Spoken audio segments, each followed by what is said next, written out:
meu nome é Juliana. Desde que me lembro, quando meu pai nos apresentava às pessoas, ele só dizia: esta é Marina, nossa futura advogada. Se eu estivesse por perto, eu me tornava, e essa é a irmã dela. Sem nome, sem contexto, apenas uma sombra vaga no canto.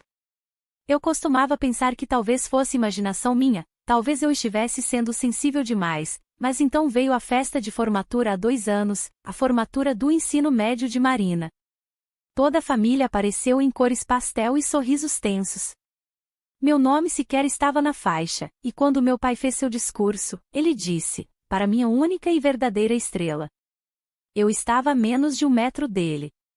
Em algum momento, parei de discutir, parei de perguntar por que não publicaram minha aprovação na faculdade, por que nunca vieram me visitar, por que todo cartão de feriado tinha uma foto nova sem mim.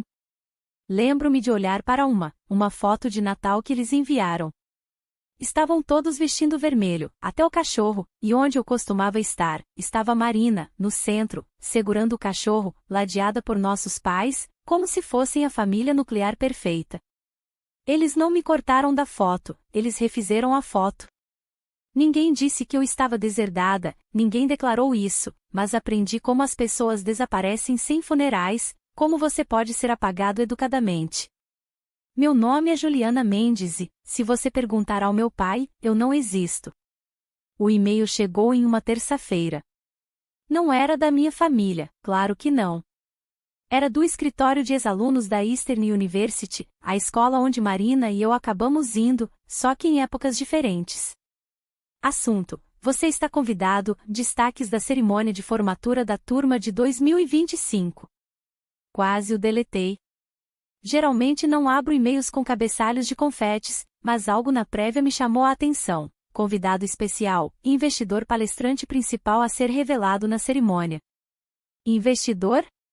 Cliquei, rolei por estudantes sorridentes, links para doações e instruções de estacionamento, até que vi uma silhueta borrada rotulada como CEO de uma das startups de tecnologia médica rural de crescimento mais rápido na América do Norte. Não confirmado, mas fortemente rumores apontavam para mim. Meu coração não sabia se acelerava ou parava. Ninguém sabia que eu estava por trás da empresa. Eu a construí silenciosamente sob um pseudônimo, através de fundos de investidores anjo e parcerias clínicas. Eu não queria reconhecimento, eu só queria distância, até agora. Algumas horas depois, um segundo e-mail chegou à minha caixa de entrada. Este não era para mim.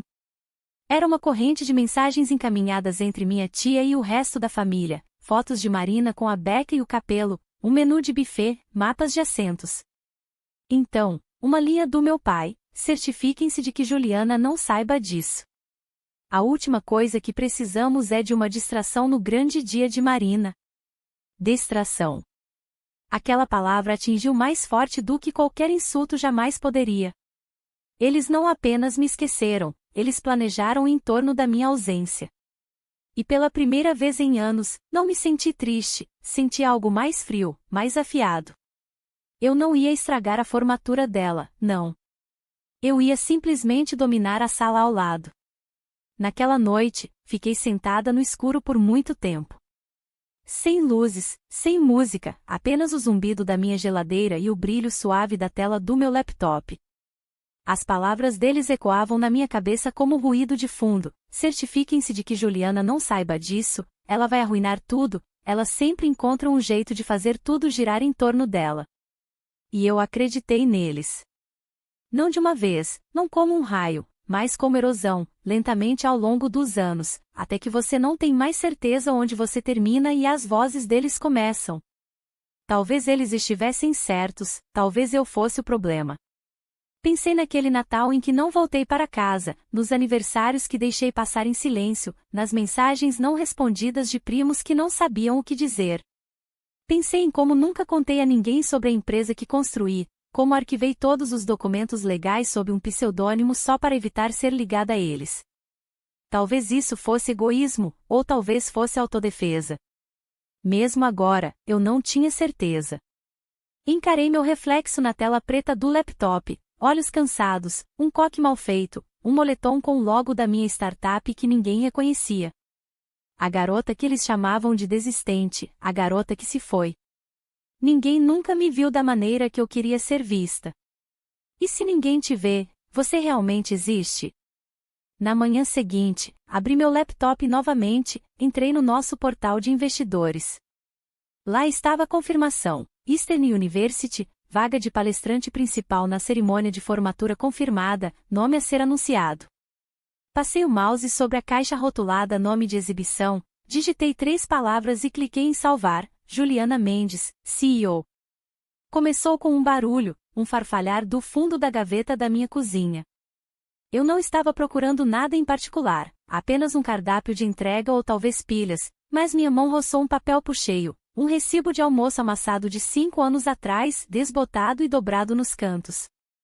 A tinta quase havia desaparecido, mas reconheci a caligrafia no verso imediatamente: você não precisa ser barulhento para ser poderoso. A caligrafia da minha mãe. Ela costumava deixar pequenos bilhetes assim em espelhos, dentro de livros, dobrados nos bolsos do meu casaco durante as provas de inverno. Ela morreu quando eu tinha 19 anos. Nunca chegou a ver o que eu construí, nunca me viu acender. Mas aquela frase, parecia que ela tinha cronometrado para agora. No mesmo dia, recebi uma mensagem de Carlos, meu CTO, cúpula de investidores confirmada. Mesmo campus, mesmo fim de semana. Você vem? Encarei a mensagem por um longo tempo. Foi então que me lembrei de outra coisa: a formatura de Marina seria do outro lado do pátio da cúpula, mesma universidade, mesma data, mesma hora. Parecia poético, como se alguém tivesse desenhado um círculo perfeito e eu tivesse sido convidada a entrar nele. Abri 2 abas, uma para o itinerário da cúpula, a outra para o portal de ingressos da formatura da Eastern University. Em nome do convidado, digitei um pseudônimo e reservei um assento na primeira fila. Eu não planejava falar, não planejava causar uma cena, eu só queria observar. Não ela, eles. As pessoas que me apagaram. O e-mail de confirmação da universidade chegou às 2h07 da manhã, pontualmente. Meu assento na cúpula de investidores confirmado, meu ingresso na primeira fila da formatura confirmado. 2 mundos separados, um campus, um fim de semana, e eu tinha um pé em ambos. Não usei meu nome verdadeiro no ingresso da formatura, apenas uma variação de monograma. Eu não queria atenção, ainda não. Eu queria proximidade. Eu queria ver o rosto do meu pai quando ele percebesse que o fantasma que ele enterrou ainda podia entrar numa sala sem ser anunciado. Na manhã da viagem, fiz uma mala leve, um blazer, um vestido preto e um par de saltos baixos que eu não usava há anos. O mesmo par que usei quando apresentei minha startup a um painel de investidores que sequer perguntaram se eu tinha diploma universitário. Ler, eu não tinha, mas eu tinha números, um plano e uma razão.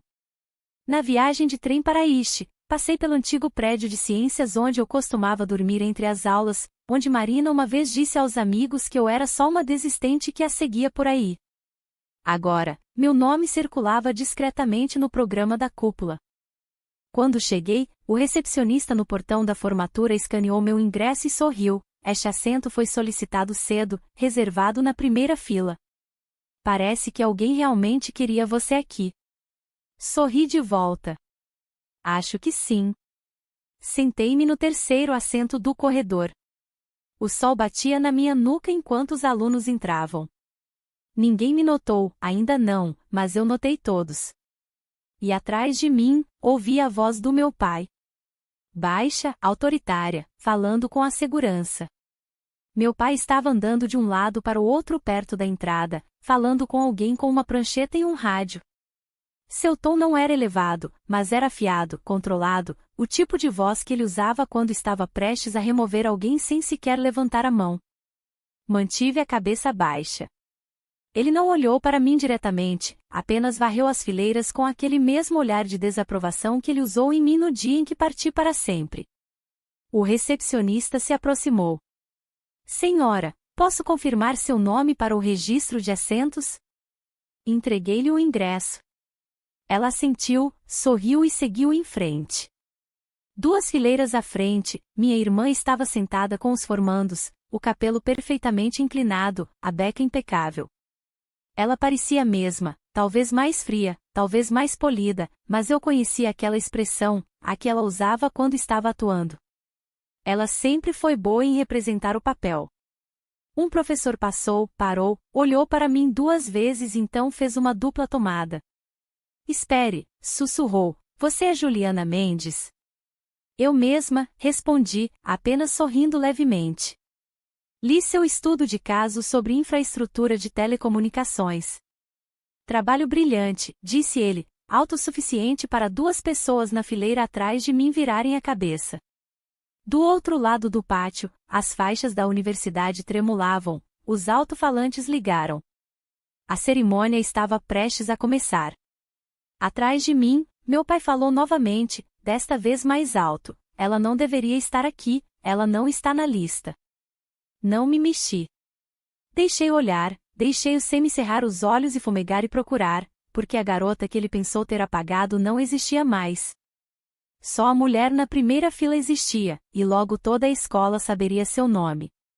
A cúpula de investidores estava programada para começar 40 minutos após a cerimônia de formatura, do outro lado do pátio, dentro do auditório de vidro. O nome da minha empresa já estava exibido em banners rotativos, Golden Health, palestra de encerramento. Como uma startup silenciosamente mudou tudo. Eu escapei durante o terceiro discurso, justo quando o chefe do departamento de marina subiu ao pódio. Meu assento estava vazio antes que meu pai pudesse perceber que eu estive bem na frente dele. Nos bastidores da cúpula, meu assistente me entregou o slide final. Tudo pronto. Eles ainda não sabem que é você. Até o reitor acha que a CEO é algum tipo recluso de Harvard. Assenti, folheando os slides. Dados, métricas, projeções, tudo sólido, tudo impecável, mas faltava algo. Abri o arquivo, passei o mouse sobre o último slide, a tela de encerramento. Dizia apenas, obrigado. Simples, seguro, esquecível. Deletei. Digitei um novo título, Juliana Mendes, Eastern University, turma de nunca. E embaixo, menor, vocês me apagaram, então eu construí algo permanente. Meu assistente olhou por cima do meu ombro e piscou. Isso é ousado. É honesto. Ela não discutiu. Dei uma última olhada no meu reflexo na tela, cabelo preso, sem maquiagem, apenas um blazer preto e um nome que eles tentaram silenciar. Lá fora, ouvi aplausos. A formatura devia ter terminado. Lá dentro, estavam apresentando o palestrante principal. Por favor, recebam a fundadora e CEO da Mecheri. E naquele mesmo instante, enquanto as câmeras clicavam e as cabeças se viravam, o professor de marina inclinou-se para ela e sussurrou algo. Os olhos dela se arregalaram, e eu entrei nas luzes. As luzes não pareciam quentes, o palco não parecia alto, eu não me senti pequena. Entrei no centro das atenções sem roteiro na mão, apenas meu nome, finalmente meu nome verdadeiro, no projetor atrás de mim em letras brancas e em negrito, J.M. Mendes, CEO, Golden Health. Por um momento, ninguém aplaudiu. Não porque não estivessem impressionados, mas porque estavam ligando os pontos. Sussurros começaram primeiro, depois os telefones saíram, então a sala silenciosamente, sem fôlego, percebeu que eles estavam citando meu trabalho há anos sem nunca saber quem o escreveu. Limpei a garganta. Eu construí a Mecheri porque ninguém na minha família achava que eu conseguiria terminar nada. E eles não estavam totalmente errados. Eu não terminei a faculdade, eu não terminei os jantares de ação de graças, eu não terminei de ser a filha que eles queriam. Pausa. Mas eu terminei isso. Clique, próximo slide. Um mapa das nossas expansões de saúde rural, pequenas cidades, clínicas vazias agora pulsando com acesso e infraestrutura. Clique, hospitais com os quais fizemos parceria, vidas que já havíamos mudado. Clique, uma foto granulada, eu há 6 anos, soldando fios de protótipos no corredor do meu dormitório. Sem laboratório, sem financiamento, sem aplausos. Olhei para a plateia, líderes da indústria, conselheiros universitários, professores, alunos. Na terceira fila, sentado ao lado de um professor júnior, estava o professor de Marina. Seus olhos se arregalaram, ele virou-se para Marina, ainda com a beca e o capelo, e depois voltou para o palco. Você não me disse que ela era sua irmã, disse ele, alto o suficiente para o microfone captar. Marina enrijeceu. Ele voltou para o palco. Bom trabalho, CEO. E aquele foi o momento. Não os aplausos que se seguiram, não a ovação de pé, nem mesmo os e-mails que eu receberia mais tarde naquela noite de pessoas que uma vez me ignoraram. Foi aquela única frase da única pessoa de quem ela queria aprovação, o único momento que ela não pôde controlar, a única frase que não lhe pertencia. Eu não olhei diretamente para ela, mas eu sabia que ela estava assistindo, e eu sabia que meu pai estava em algum lugar atrás dela, fervendo. Eu não precisava dizer uma palavra para eles, porque a verdade já havia falado, e desta vez tinha um microfone. Saí pela entrada dos fundos, sem imprensa, sem fotos, apenas o eco dos aplausos ainda vibrando nos painéis de vidro atrás de mim. Não esperei por parabéns, não fiquei para a recepção, eu não precisava. Quando cheguei ao saguão do hotel, meu telefone já havia começado a vibrar, 37 mensagens não lidas, 6 chamadas perdidas de números desconhecidos e uma mensagem da minha prima. Era você no palco. Papai quase engasgou. Não respondi, não precisava. Um clipe do momento já havia viralizado. A frase bom trabalho, CEO estava sendo reproduzida, citada, subtweetada, compartilhada novamente, e em cada repostagem lá estava eu, em pé no pódio, com nada além do meu nome e o silêncio que eu carreguei por anos. Eu não postei sobre isso, não marquei a universidade, não mencionei minha irmã, mas eu sabia que eles viram, porque horas depois a foto da formatura de Marina desapareceu da página do Facebook do meu pai, substituída por uma velha citação sobre humildade. Clássico. Minha irmã também não marcou ninguém, não postou seu habitual obrigada à minha incrível família, apenas uma foto filtrada, sem sorriso, sem contexto. Eu não falei com eles, não devolvi o silêncio deles com barulho, mas eles me ouviram. Nos corredores onde meu nome havia sido apagado, nas salas onde eles nunca esperaram que eu entrasse novamente, nas vozes de outros, professores, alunos, estranhos, que agora diziam um nome que eles uma vez tentaram enterrar, J.M. Mendes, CEO. Não a vergonha deles, não o fardo deles, não o fracasso deles, apenas a mulher que entrou, ficou de pé e não olhou para trás. Na segunda-feira após a cúpula, minha caixa de entrada estava cheia novamente. Não de capitalistas de risco, não da imprensa, da família, não diretamente, claro, isso exigiria reconhecimento, responsabilidade. Não, estes vieram envoltos em curiosidade educada. Uma mensagem da minha prima de segundo grau: Oi, Juliana, quanto tempo? Acabei de ver o clipe da palestra, uau! Alguma chance de vocês estarem contratando estagiários neste verão? Um e-mail de Mike, um amigo de faculdade do meu pai, mencionei que você começou algo na área da saúde. Adoraria conectar vocês, nosso filho acabou de se formar e está procurando oportunidades. E então, o mais ousado de todos, uma mensagem do namorado de Marina: nos encontramos uma vez, ele mal disse olá, agora, não fazia ideia de que a matéria era sua, impressionante. Me avise se algum dia estiver construindo uma equipe jurídica. Nenhuma menção a Marina, nenhum pedido de desculpas, apenas portas se abrindo, as mesmas que eles tentaram fechar na minha cara uma década atrás. Não respondi à maioria deles, mas encaminhei uma mensagem para minha assistente: coloque este na lista de nem nessa vida. Ela respondeu com um joinha e um emoji de caveira sorridente. A ironia não me escapou. Eles me chamaram de desistente, disseram que eu teria sorte de conseguir um emprego de escritório, me avisaram para não envergonhar o nome da família, e agora queriam empregos de escritório de mim. Eles não viram o momento em que me tornei o conto de advertência deles, mas se lembrariam do dia em que me tornei a oportunidade perdida deles. E a melhor parte? Eu nunca levantei a voz, eu apenas elevei o padrão. Eles fingiram que eu era ninguém, não com insultos ou gritos, mas com silêncio, com cadeiras vazias, com fotos de grupo que de alguma forma sempre cortavam exatamente onde eu estava. Eles não me apagaram violentamente, eles me apagaram como você apaga um lápis, suave, silencioso, deliberado, até eu comecei a me perguntar se eu alguma vez estive ali. E quando finalmente fui embora, sem briga, sem palavras finais, eles trataram como um alívio, como se a família tivesse sido consertada novamente. Por anos, deixei que mantivessem essa versão, deixei que acreditassem que eu havia desaparecido, deixei que se sentassem em salas e dissessem coisas como: não ouvimos falar de Juliana há anos, como se eu fosse uma parente distante em vez de uma filha, uma irmã, uma alma que eles escolheram esquecer. Mas a verdade nunca permanece enterrada, não quando constrói algo que fala mais alto que o sangue. Desta vez, eles não puderam se esconder atrás do silêncio. Meu nome estava impresso em brochuras, citado em sites de notícias, ecoado em discursos de abertura.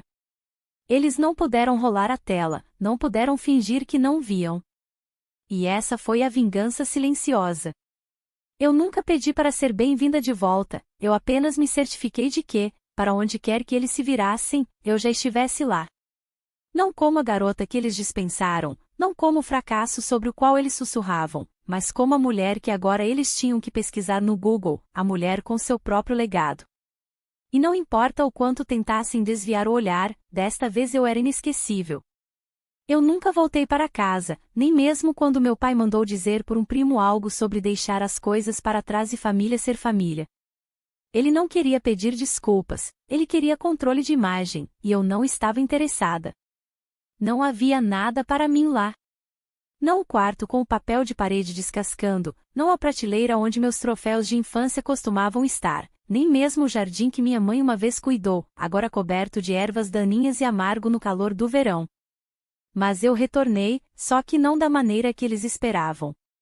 Eu retornei em todos os corredores que agora ecoavam meu nome, em clínicas por todo o país usando nossa tecnologia, em salas de aula citando minhas primeiras pesquisas, em sussurros entre professores e membros do conselho que uma vez mal me viam. Eles não puderam se apropriar de mim, eles nem sequer puderam me entender, e esse foi o presente final. Eu me tornei algo que eles não podiam segurar, não podiam reescrever, não podiam remodelar para se adequar ao seu conforto. Um professor de Aston me enviou uma nota manuscrita. Ele disse: adicionamos sua palestra ao nosso currículo de ética sob legado e resiliência. Legado. Engraçado como essa palavra costumava parecer pesada, como algo que eu não tinha permissão para tocar. Agora era meu. Eles fingiram que eu era uma distração, um erro, uma cadeira vazia na mesa errada. Mas quando eles me enterraram em silêncio, eu voltei com algo mais alto. Eu voltei com a verdade. Juliana deu a volta por cima, apesar de sempre ser subestimada pelo pai e pela irmã. O que achou dessa história? Teria feito o mesmo que Juliana? Conte aqui nos comentários, queremos muito saber sua opinião. Se você gostou dessa história, por favor curta e compartilhe esse vídeo e se inscreva no canal para mais histórias surpreendentes.